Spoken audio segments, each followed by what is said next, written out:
नमस्कार दोस्तों, आप सबका स्वागत है मेरे YouTube चैनल पीकेएस रिएक्शन में। दोस्तों, मैं जो आपके लिए वीडियो आज लेके आया हूँ वो है अवध ओझा सर का। और उनके जैसा आज के ज़माने में टीचर हमारे भारत में बहुत ही कम लोग हैं। और उनका जो पढ़ाने का तरीका है, जो समझाने का तरीका है, और साथ में कह लो कि उनका जो मोटिवेशन होता है एक स्टूडेंट्स के लिए और बाकी लोगों के लिए जो स्टूडेंट नहीं हैं, उनकी बातें बहुत ही यूनिक और आज के जीवन में बहुत ही सार्थक है। तो इसी पे एक वीडियो है उनका। तो मैं वीडियो का टाइटल बता देता हूँ आपको क्या है दुनियादारी का नियम, गाइडेंस बाय अवध ओझा सर। तो ये बहुत ही यूनिक वीडियो होने वाला है, तो इस वीडियो को देखते हैं और फिर इस पर रिएक्शन देते हैं। तो चलिए वीडियो को शुरू करते हैं। कि तुम दुनिया में किसी का कुछ नहीं बिगाड़ते, फिर भी लोग तुम्हारे पीछे पड़ जाते हैं। और 5 साल बाद आधी जनसंख्या इस देश की पागल होगी। एक आदमी ने कहा था कि मैं खुदा हूं, बाहर कुछ भी करने से कोई फायदा नहीं है। कि तुम एक चाटा मारो, 500-600 चाटा मार दिए। कहा तुमने एक लड़की को अपने कंधे बिठाया है, गलत के साथ सारी दुनिया खड़ी है। ये इस दुनिया का नेचर है।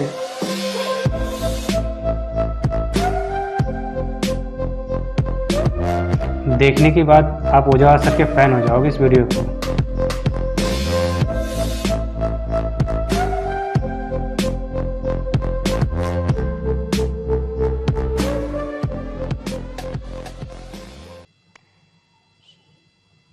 मरा हुआ दिमाग के लोगों का कोई दुश्मन नहीं होता। तुम कभी कभी बड़ा गौर करोगे कि तुम दुनिया में किसी का कुछ नहीं बिगाड़ते, फिर भी लोग तुम्हारे पीछे पड़ जाते हैं। ऐसा बहुत सबके साथ होता है। जीसस क्राइस्ट ने किसी का क्या बिगाड़ा? उसको क्रूसीफाई कर दिया। तुम सोच के देखो इस दुनिया का नेचर। तुम बस सोच के देखो इस दुनिया का नेचर। जीसस क्राइस्ट क्या बिगाड़ा इन्होंने किसी का? सिर्फ बेचारे इतना तो कह रहे हैं कि मैं भगवान का बेटा हूं। इतने में तुमको प्रॉब्लम हो रही है। अरे कहने दो भैया। मंसूर बिन हलाल,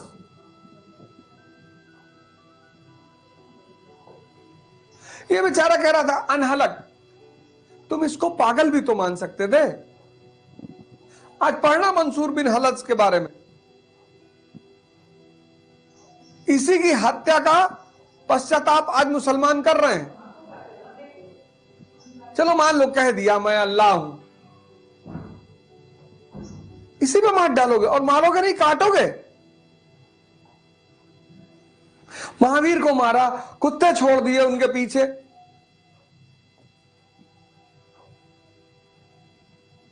पत्थर मारा। ये दुनिया है ये।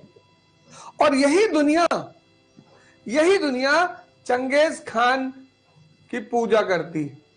यही दुनिया कृष्ण से दूर रहती है। मैं जब हिस्ट्री पढ़ा और मैंने ये चीज देखी, मुझे बड़ा आश्चर्य हुआ। किसी की अम्मा ने दूध नहीं पिलाया कि चंगेज खान के सामने खड़ा हो जाए। ये हिसाब किताब है इस दुनिया का। और शिशुपाल ने गाली दी, उड़ा दिया तुरंत। ये बेचारे संत महात्मा औलिया फकीर सूफी लोग, ये इस दुनिया का नेचर है। ये ताकतवर को सामने जाके लेट जाती है। अरे साहब, सही बात है। और भारत जैसे देश में, खासकर उत्तर भारत में,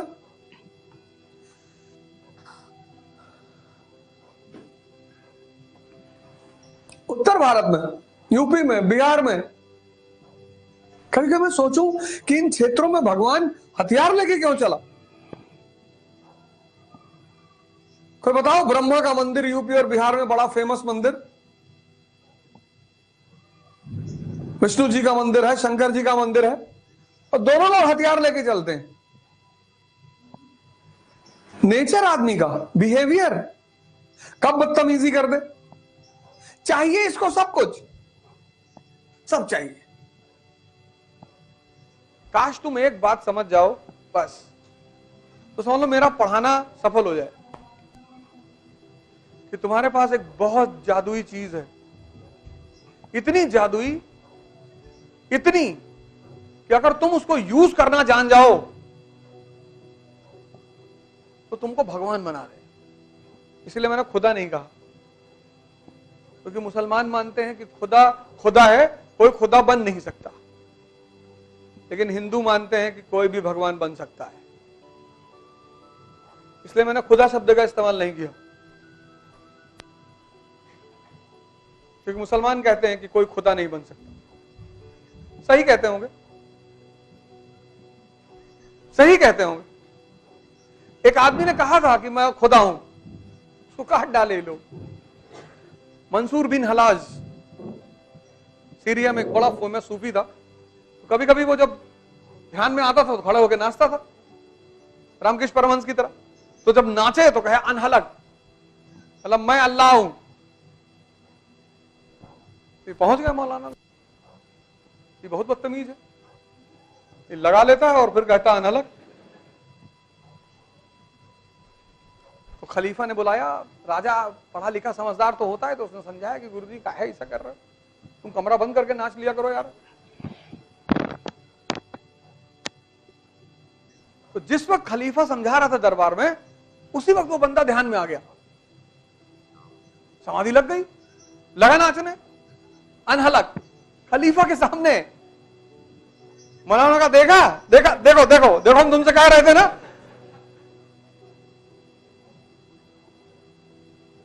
अब खलीफा के पास कोई ऑप्शन नहीं, उसने काट डालो। और उस काटने का दुष्परिणाम यह है कि आज तक मुसलमान परेशान हैं, आज तक। किताब बहुत अच्छी है, समझाने वाले गायब है। वही एनसीईआरटी तुम भी तो पहले पढ़ते तो, कहां समझ पा रहे हो? और जो एनसीईआरटी नहीं समझ पा रहा है, कुरान समझेगा, गीता। अगर दुनिया में 100 लोग होंगे ना आज की डेट में, तो सिर्फ 2 लोग समझते होंगे कि धर्म का मतलब क्या है। बस सही बात है। सिर्फ 2 लोग। इसीलिए जब कोई वास्तविक धर्म की बात करता है तो बाकी लोग उससे बहुत नाराज हो जाते हैं। तुम देखो जितने संत हुए, महापुरुष हुए, इनको बहुत लोगों ने मारा। अरे तुम हजरत मोहम्मद को देखो, ताइफ में कोई आदमी तुम्हारे मोहल्ले में आया है, तुम बस सोच के देखो, कोई आदमी तुम्हारे मोहल्ले में आया है और कह रहा भैया शांति से रहो, भाईचारे से रहो, उसको मारोगे? मत सुनो उसकी बात। लेकिन लोगों ने मारा, इस पे ध्यान दो। जीसस क्राइस्ट ने कहा कि मैं भगवान का बेटा हूं।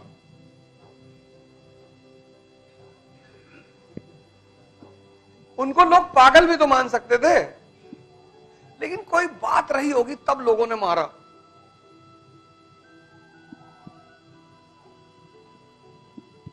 अगर लोग मार रहे हैं, तुम बस इमेजिन करो, तुम्हारे मोहल्ले में कोई आया, उसने कहा भैया मोहल्ले के लोग प्रेम से रहो, आपस में भाईचारा करके रहो, एक दूसरे का ख्याल रखो।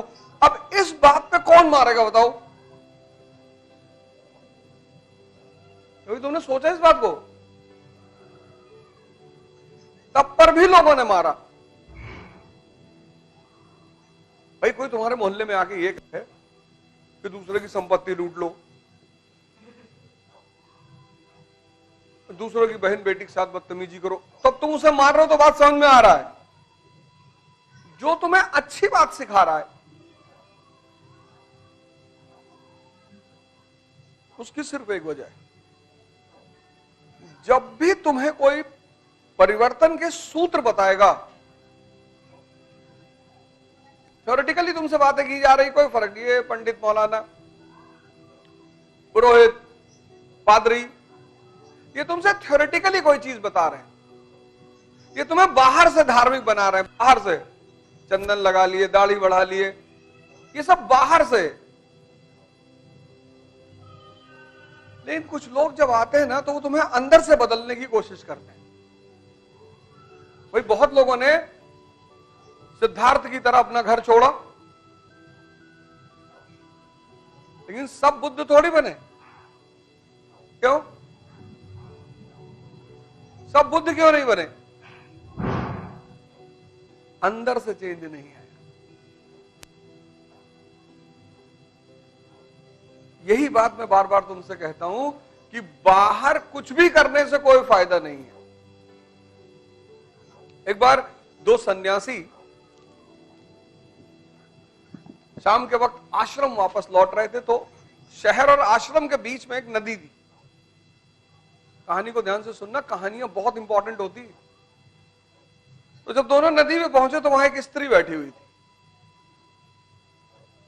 नदी की धारा तेज थी, तो उस स्त्री ने उन दोनों सन्यासियों से कहा कि हमको भी नदी पार करा दीजिए।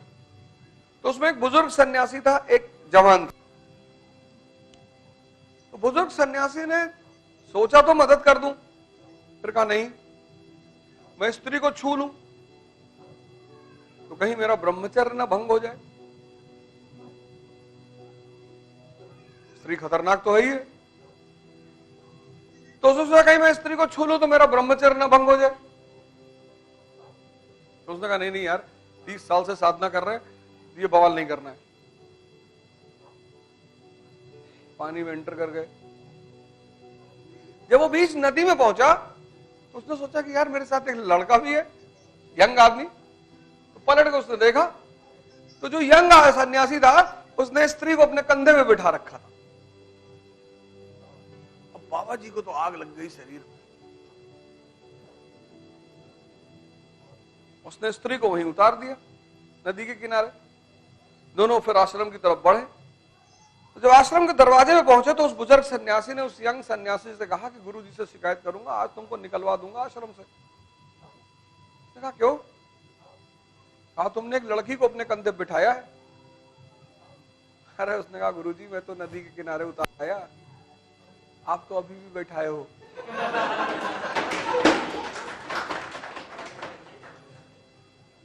क्या जवाब था उसका? उसने कहा गुरु जी मैं तो उतार आया, अब तो है ही नहीं मेरे मन में।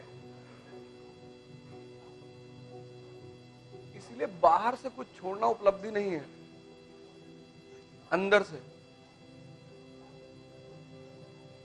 ये आज जो हिंदू हैं ये बाहर से हिंदू हैं ज्यादातर। उनकी औकात है विष पी ले। ये जो बाहर मुसलमान है आज, ये बाहर से मुसलमान है। इनके अपने घर में लोगों को नहीं पूछते खाना खाए कि नहीं। मोहम्मद साहब कहते हैं तुम्हारे घर के 13 घर इस तरफ, 13 घर इस तरफ, 13 घर इस तरफ, 13 घर इस तरफ, कोई भूखा ना सोए। ये मानते हैं इनके खुद के घर में लोग भूखा सो रहे हैं। सब फर्जी है, सब फर्जी।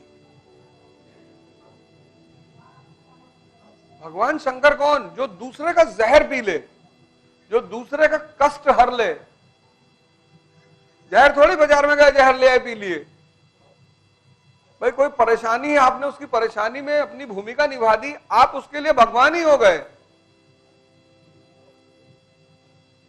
किसी को आपने मुसीबत से निकाला, आप उसके लिए भगवान नहीं हुए।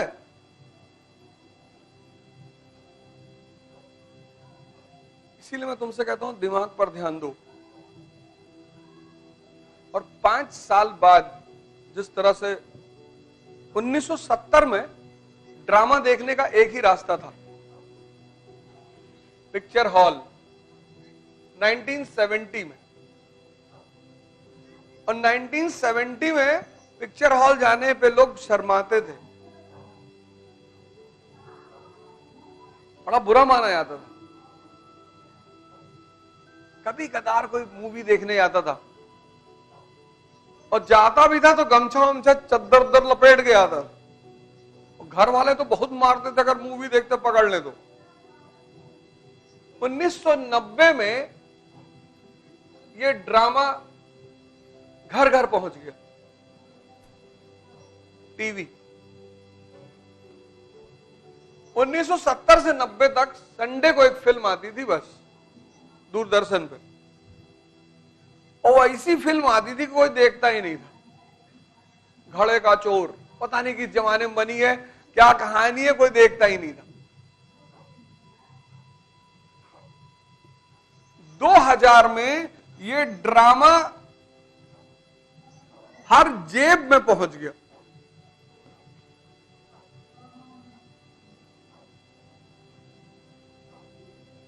सत्तर, 90, 2000 ये हर जेब में पहुंच गया। तुम 24 घंटे टीवी देख सकते हो। तो जब यहां आदमी बेचैन होता था तो ध्यान करेगा, पढ़ेगा, घूमेगा, एक्सरसाइज करेगा, टाइम है उसके पास, और ऑप्शन ही नहीं है। यहां वो हल्का सा परेशान होगा, यूट्यूब खोल लेगा।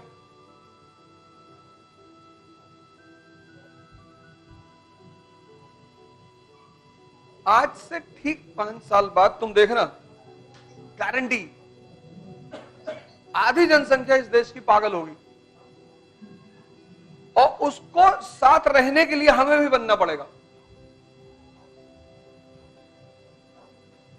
पागलों के साथ तुम बिना पागल हुए नहीं रह सकते। अगर कोई सामने ऐसे से नाच रहा हो, तुम नहीं नाच रहे हो, तो उनको डिस्टरबेंस हो जाती है, ये पागल है, और फिर वो तुम्हें बहुत मारेंगे।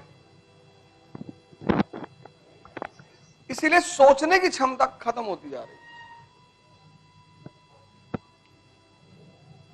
मनन करने की क्षमता, गलत सही देखने की क्षमता खत्म होती जा रही है। मतलब मन की जो शक्ति है ना, वो खत्म होता जा रहा है। तो धर्म जो है वो व्यक्ति को परिवर्तन करने की बात करता है। ये धर्म का फंडामेंटल फॉर्मूला है कि तुम इंद्रियों पे तुमने जीवन शुरू किया है,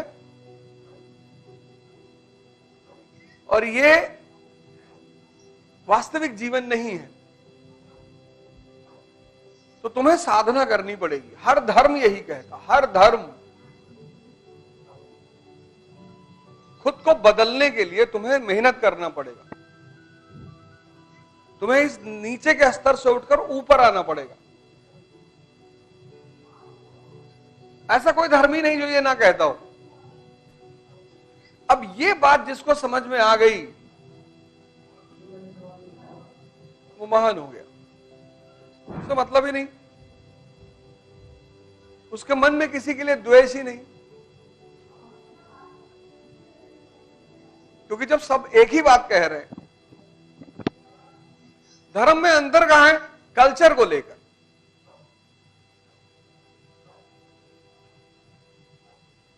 धर्म में अंतर कहां है? कल्चर। क्योंकि कल्चर किस पर डिपेंड करता है? और हिंदुस्तान जैसे देश में जहां unity in diversity, Kashmir, Tamil Nadu, अलग अलग ज्योग्राफिकल कंडीशन है, ज्योग्राफी, गुजरात, नॉर्थ ईस्ट, अलग अलग ज्योग्राफिकल कंडीशन है। तो जिस देश में डाइवर्सिटी है वहां तो धर्मनिरपेक्ष होना ही पड़ेगा। और खतरा किससे होता है? समझदारों से। जाहिलों से क्या खतरा?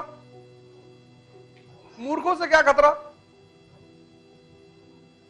राजा राम मोहन रॉय ने सती प्रथा खत्म की, उनकी मां उनके खिलाफ प्रोटेस्ट में आ गई। उनकी अपनी मां, 500 लोग सड़क पे चल रहे, उनकी मां भी चल रही कि मेरा बेटा पागल है। सोचो उस आदमी को ने कितना खतरा मोल लिया होगा। गलत के साथ सारी दुनिया खड़ी है, यही तो गलत की कॉन्फिडेंस है। गलत का कॉन्फिडेंस क्या है? उसके साथ सारी दुनिया खड़ी है।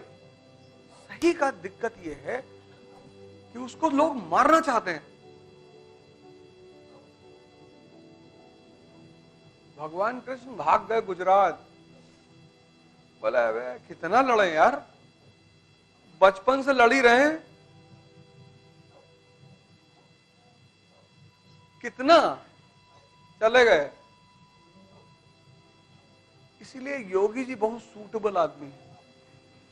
मैं बार बार इस बात को कहता हूं वही वही वही वही व्यक्तित्व चला सकता है कि तुम एक चांटा मारो 500-600 चांटा मार दिए, तब तुमको लगा हाँ हाँ बढ़िया राजा है भैया ये।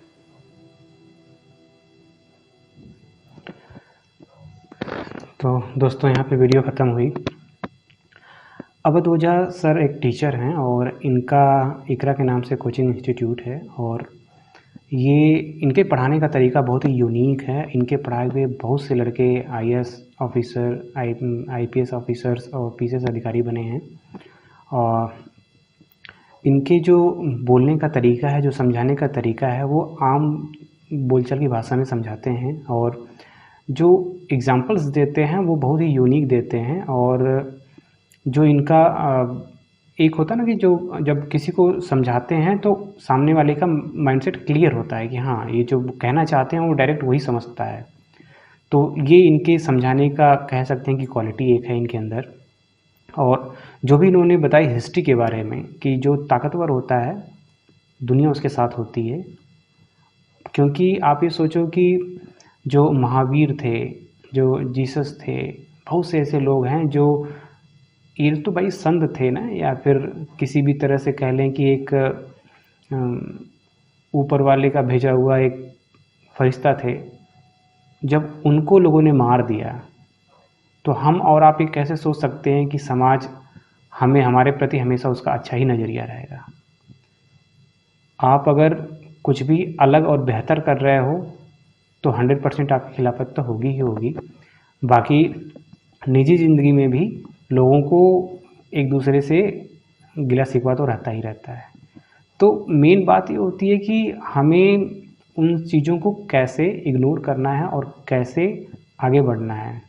दूसरा जो उन्होंने धर्म के बारे में बताया, क्योंकि धर्म तो उन्होंने बताया कि 100 लोगों में से सिर्फ 2 ही लोग जानते हैं, बाकी लोग तो सिर्फ उसके जो कल्चर है उसको फॉलो करते हैं, उसका मतलब जो ऊपरी सतह है उसको देखते हैं। जो अंदर मेन चीज़ होती है धर्म के अंदर, वो चीज़ तो लोग उस तक पहुँच ही नहीं पाते हैं, या यूँ कह लो कि हमें उस तक पहुँचाया ही नहीं जाता, चाहे वो साधु लोग हों, चाहे मौलवी लोग हों, चाहे पादरी लोग हों।